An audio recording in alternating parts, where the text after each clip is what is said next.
Imagine for a moment that you're walking into an office. The energy is palpable, the air is thick with anticipation, and there's a sense of purpose that's almost tangible. Everyone is moving with intention, collaborating seamlessly, and there's a rhythm to the day that feels almost choreographed. Now, ask yourself, what makes this environment so vibrant? What drives this collective momentum? The answer, my friends, lies in the intricate dance between culture and strategy. A dance that, when executed well, can propel an organization to heights previously thought unattainable.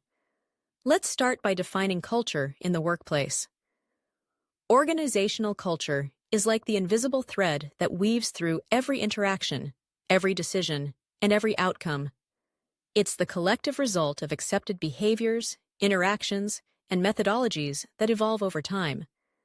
Think of it as the heartbeat of progress. It's dynamic, it's alive, and it's the foundation upon which strategies are built. But here's the kicker. Culture is not just a passive backdrop, it's an active player in the game of business. It shapes behaviors, influences decisions, and ultimately drives success. Michael Watkins, in his insightful article, "What is Organizational Culture and Why Should We Care?" underscores the complexity of this concept. He points out that while there's universal agreement on the existence of culture, there's no consensus on what it actually is.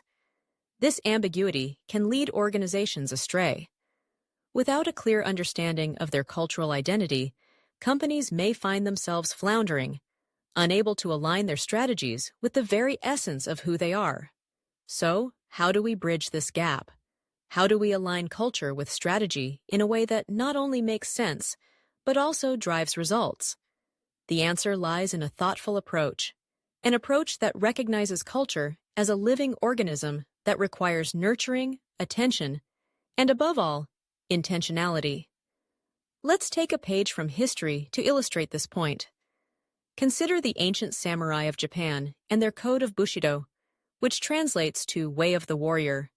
This wasn't just a set of rules, it was a comprehensive framework that defined the moral and behavioral code of the samurai. Each principle, benevolence, sincerity, loyalty, honor, bravery, courtesy, and rectitude, was a pillar that supported their way of life. These norms were not just abstract concepts, they were lived and breathed in every interaction, every battle, and every business transaction. The samurai understood that their individual actions had a ripple effect on the collective, and this awareness fostered a culture of collaboration and excellence. Fast forward to modern Japan, where the spirit of Bushido still resonates. In a country where even the most menial jobs are approached with pride and dedication, we see the profound impact of a culture that values collective harmony over individual gain. The trains run on time, the streets are clean, and people treat one another with respect. This is not mere coincidence. It's a reflection of a culture that has evolved, yet remains rooted in its core values. Now, let's pivot to another historical example that exemplifies the power of culture in action: the Haitian Revolution led by Toussaint Louverture. This remarkable uprising against slavery is not only a testament to the resilience of the human spirit, but also a masterclass in aligning culture with strategy. Louverture understood the importance of building a cohesive culture among his troops. He recognized their strengths and adapted them to create a highly effective fighting force. By integrating elements of their cultural heritage, such as the songs sung during voodoo celebrations, he developed a communication strategy that was both practical and empowering. Imagine the scene: soldiers scattered in the woods, ready to spring into action at the sound of a familiar tune. This wasn't just a clever tactic. It was a cultural adaptation that transformed their perceived disadvantages into formidable strengths. Louverture's ability to honor his soldiers' cultural identity while instilling discipline and professionalism was key to their success. He set clear expectations, defined acceptable behaviors, and created an environment where everyone knew their role, their purpose, and their contribution to the greater cause. These examples remind us that aligning culture with strategy is not a one-time event. It's an ongoing journey. It requires commitment, adaptability, and a willingness to engage in difficult conversations. As John Cotter aptly puts it, change sticks when it becomes the way we do things around here. It's about embedding new behaviors into the very fabric of the organization, making them part of the social norms and shared values that define the workplace.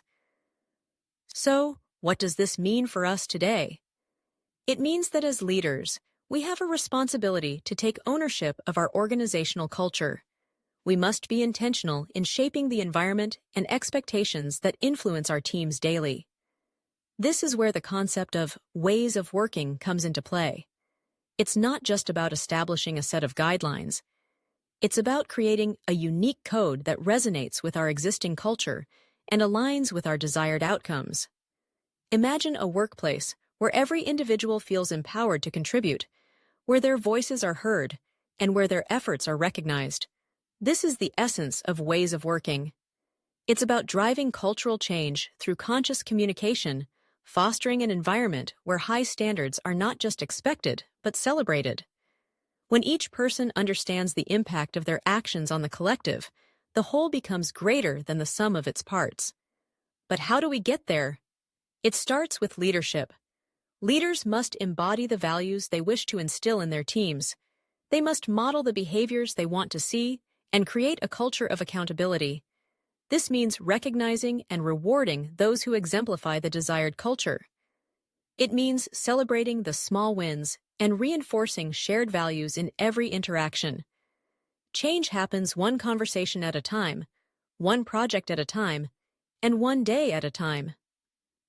As we embark on this journey of aligning culture with strategy, let us remember that it's not about imposing a rigid structure. It's about fostering an environment where individuals feel empowered to thrive. It's about creating a culture that is adaptable, resilient, and responsive to the ever-changing landscape of business. In closing, let's reflect on the lessons from the samurai and Toussaint Louverture. Their legacies remind us that culture is not just a backdrop. It's a powerful force that can drive success when aligned with strategy.